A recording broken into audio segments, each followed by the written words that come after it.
So if you're here, you already know what we're talking about. The Joe Person article that dropped about the Carolina Panthers, exposing what is a cesspool of dysfunction on Mint Street. We got to talk about every single bit of it. So let's get into it. Nothing about the article early on could really be surprising, talking about Matt Rule being the CEO style of coach that David Tepper first hired, to wanting to go to a more offensive-minded guy with a bevy of NFL experience when you came from hiring a college guy as your first head coach of your tenure here in Carolina. Look, again, none of that could be a surprise. Now, the biggest red flag, well, not the biggest, but the first red flag that we read in the article was one of the Panthers' Hunger Game-like mentality that existed in the building. This stemming from assistants and other personnel going to Scott Fitterer to then relay messages to David Tepper, who then was sent to relay the messages to Frank Reich about how things were being handled with Bryce Young in the offense. This was very alarming for a staff that you hired in Frank Reich. Now, there's some information that comes out later on in the article that David Tepper encouraged Frank to hire outside of his circle. Here's the thing. We all know that NFL head coaches, they all have guys that they work with, guys that they like, guys that they bring with them from staff to staff. There are certain guys you can always connect to each other, and they will be married to each other until the end of time as long as they're coaching.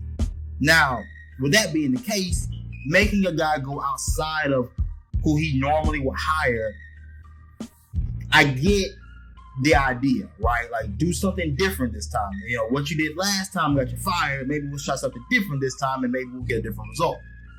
That didn't work, obviously. But when you start bringing in these different guys, like, you know, when you start thinking about Frank Reich's offense and what he did, then you start looking at Thomas Brown and where he came from. Those philosophies don't necessarily mesh.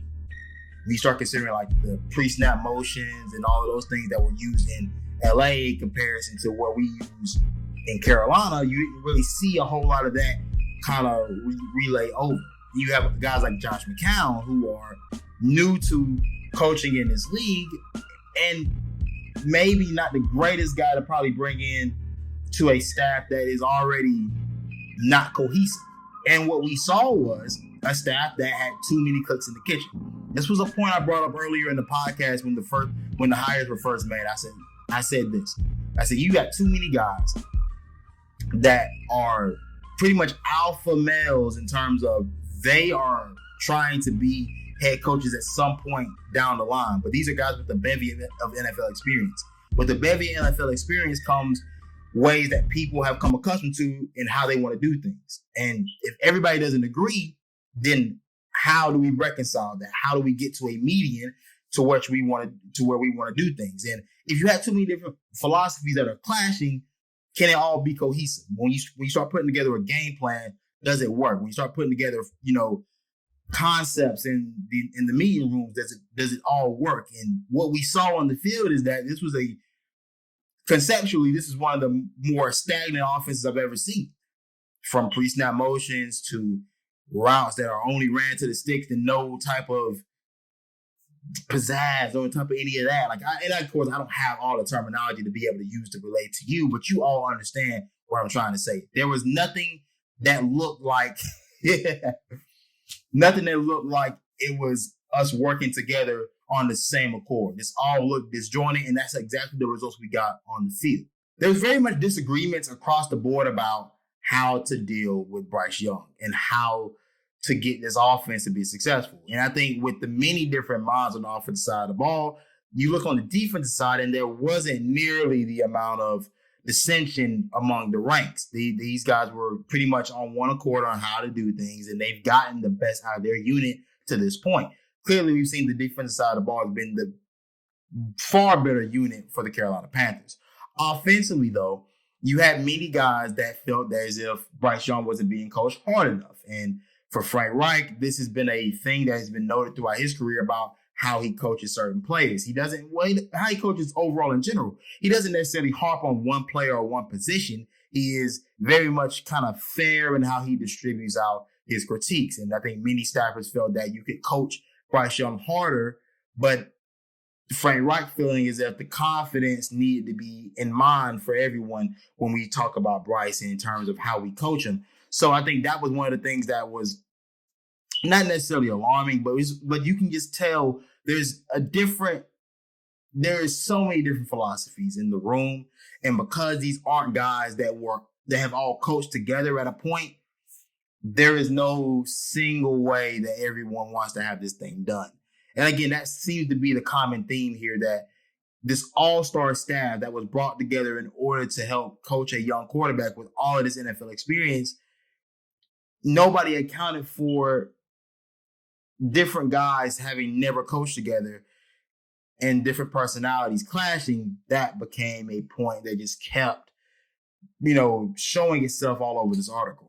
I think the main thing I took from this article is that a lot of fans can see through the BS.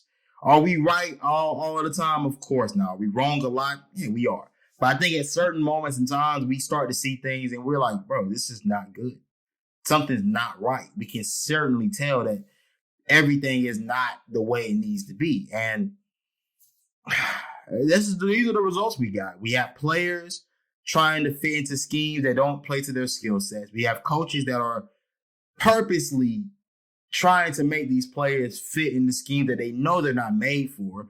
You didn't see any of what made Reich and his offenses in Indianapolis go.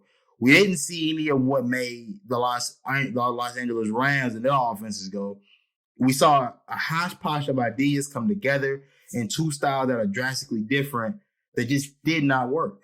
And again, at the forefront is an owner who is too involved in how a coach is going to coach and how he's going to put a staff together and how they're going to present information to the coach. Like, it's insanity to me, the things that we're seeing go on. Not having a staff of individuals of like-mindedness and the same goals being in mind, and obviously not having worked together, not having prior relationships. Can it work? Yeah, but it does lead to things like this. The fracturing among the ranks is pretty easy when you don't really know the guy next to you. You don't really have a relationship with the guy next to you. For the next head coach that comes in, I pray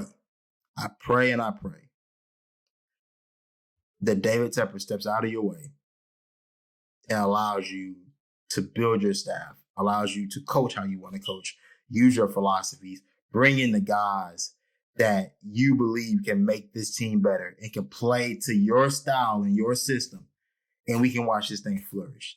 And for David Tepper, please, I beg of you, hire a president of football operations, remove Scott Fitterer from my building, and allow this team to flourish. Please. But that's all I have for you guys today. You've been listening to Locker Room Talk. I'm your host, Shanti Stewart, and I'm out.